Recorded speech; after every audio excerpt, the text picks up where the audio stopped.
Mga idol at kabayan, breaking news! Amerika, solid talaga ang suporta sa Pilipinas. Not just one, kundi dalawang warship ang ipinadala sa Baho de Masinloc para ipakita na hindi lamang Pilipinas ang makakalaban ng China. Isang destroyer at isang combat ship ang dineploy ng US 7 Fleet sa Baho de Masinloc. China Coast Guard 3104, ang dating astig ng Chinese Coast Guard Fleet, tinatak na lang pabalik sa China. People's Liberation Army Navy 164, may itinatago. Nagtamo din pala na matinding pinsala ang nasabing barkong pandigma ng China dahil ang katawan ng nasabing barko matapos nating i-enhance ang larawang ating nakalap, may butas din pala at muklap pa ang katawan ng nasabing warship nila made in China. Peke talaga, China nag-deploy ng J-15 fighter jet at ipinakita ang dala nitong mga missile sa eroplano ng Philippine Coast Guard sa Baho de Masinloc. Armed Forces of the Philippines nakahanda kung sakaling mabangga ng China ang barko ng Pilipinas. Mga sundalo ng Pilipinas nakahandang depensahan ang kanilang sarili. China Coast Guard 3104, hinila pabalik ng China matapos itong mabangga ng People's Liberation Army Navy 164 malapit sa Baho de Masinloc. Yan ang kinumpirma ng Philippine Coast Guard. Sir, pakabal lang. Yung 3104, asan na siya ngayon? Nakapag-sail pa ba siya mag-isa? We would like to believe na ang 3104 was actually towed or supported by the other China Coast Guard vessels para makaalis siya. Obviously, it does not have any more capability na tumakbong mag-isa unless aatras siya all the way, no? Kasi hindi naman na siya pwedeng dumiretso dahil sasalukin niya na yung tubig. So, I think it was already, it is already being towed by the Chinese Coast Guard. Pero anong movement, sir? I mean, after kahapon, parang inaalis na ba, tinotow na ba, or nandun pa rin siya, dead on water? Our last monitoring of that was last night.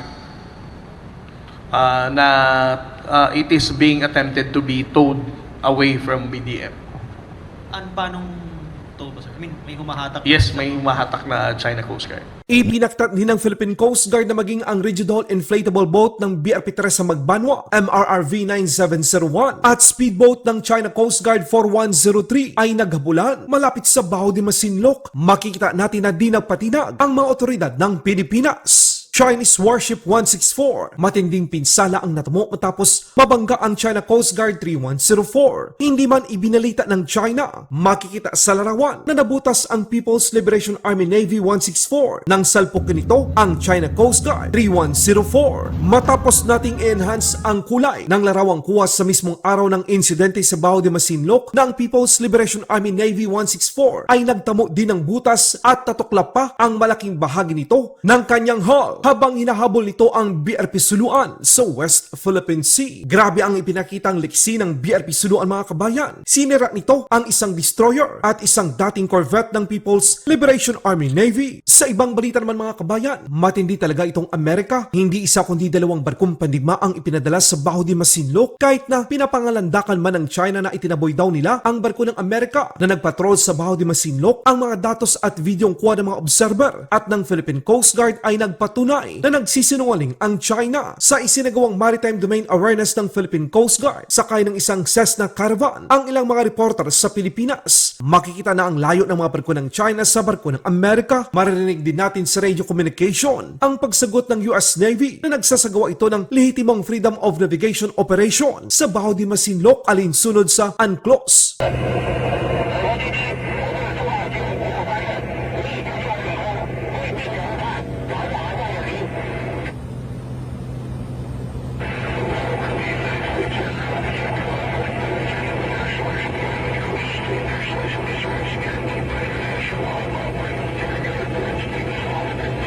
Makikita na galing ang USS Higgins sa direksyon ng Cebu City. Dumaan ito sa karagatan ng Sulu Sea, Mindoro at dumiretso ito sa Baho de Masinloc kahit nandoon pa ang hindi bababa sa apat na mga China Coast Guard. Isang patunay na hindi natakot o takot ang US Navy sa anumang presensya ng mga barko ng China sa Baho de Masinloc. Sa ibang balita naman, isang J-15 fighter ang biglang namataan ng mga reporter na nakasakay sa isang eroplano ng Philippine Coast Guard sa airspace ng Baho de Masinloc sa West Philippine Sea. Habang pagsasagawa ng Maritime Domain Awareness ang mga otoridad ng Pilipinas, ipinakita ng People's Liberation Army Navy Air Force na ito ay armado ng hindi bababa sa 4 na missile. Target ng Chinese J-15 ang Philippine Coast Guard aircraft dahil lumipad ito ng mabagal at nasa di kalayuan lamang. Ito ang isa sa mga rason kung bakit kailangan ng Pilipinas na magkaroon ng mga multi-role fighter upang masigurong ligtas sa anumang banta ang mga kababayan nating mga Pilipinong nagpapatupad ng batas sa ating mga nasasakupan. Kahit gaano pa man ang paninindak ng China, hindi nagpatinag ang Philippine Coast Guard. Tuloy ito sa kanilang misyon para sa bayan. Sa ibang balita naman, para naman kay Armed Forces of the Philippines Chief of Staff Romeo Browner Jr., nakahanda ang Armed Forces of the Philippines sa anumang hamon sa West Philippine Sea kapag binangga ng People's Liberation Army Navy o China Coast Guard ang mga barko ng Pilipinas. Meron silang mga nakahandang hakbang para dito. Nakahandang Armed Forces of the Philippines at Philippine Coast Guard na depensahan ang kanilang sarili. Well, hindi ko alam kung paano nila gagamitin na narrative against us, no? Dahil kumbaga kasalanan nila 'yon, no? Kasalanan nila yung nangyaring 'yon. Dahil nga sa mga aggressive na maneuvers nila. Tayo, nandun lang po tayo dahil prinoprotektahan natin yung mga mangingisdang Pilipino na nandun sa Scarborough Shoal, no? Yun lang po ang pakay natin, na pwedeng mangisda yung mga mangingisda natin dun sa Scarborough Shoal dahil traditional na fishing ground natin yon. Kung gumamit sila ng warship, may ibang level ng usapan dito. Ibang level na yon, no? Ibang level na. So, kami po ay magkakaroon ng conference sa aming hanay sa Armed Forces of the Philippines together with the Philippine Coast Guard at syempre hingi rin po tayo ng guidance sa ating Pangulo, no? Because yung nangyaring yon, nung 2012, tayo ay sumunod dun sa usapan natin na aalis tayong pareho. Di ba nagkaroon po ng standoff nung 2012, kung maalala ninyo. At ang usapan is that aalis ang parehong Navy, Philippine Navy at ang Chinese Navy.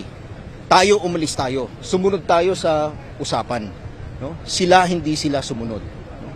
So it's really a violation of the agreement that we had in 2012. Tayo, we keep the moral high ground. Yan po ang utos ng ating Pangulo. We keep the moral high ground and we do not do aggressive tactics, no? So hinahayaan natin yung China, pwede tayong magprotesta, pero sa ngayon nandun na yung Navy nila, no? Ibang usapan na yon. So, pag-uusapan po namin yung ating pwedeng gawing mga hakbangin at yung mga future na mga tactics natin upang kontrahin yung ginagawa ng China na ayaw tayong palapitin dun sa Bajo de Masinloc.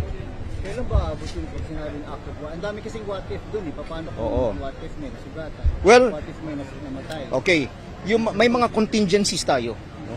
May mga contingency plan tayo kung may nangyaring namatay or kung inabutan yung Coast Guard natin ng PLA Navy, may mga actions tayong gagawin. So very clear sa ating mga tropa at sa ating mga Coast Guard ang gagawin nila. We follow the rules of engagement, no? At ang sabi dun sa rules of engagement is that we have the right to defend ourselves. Laban Pinas.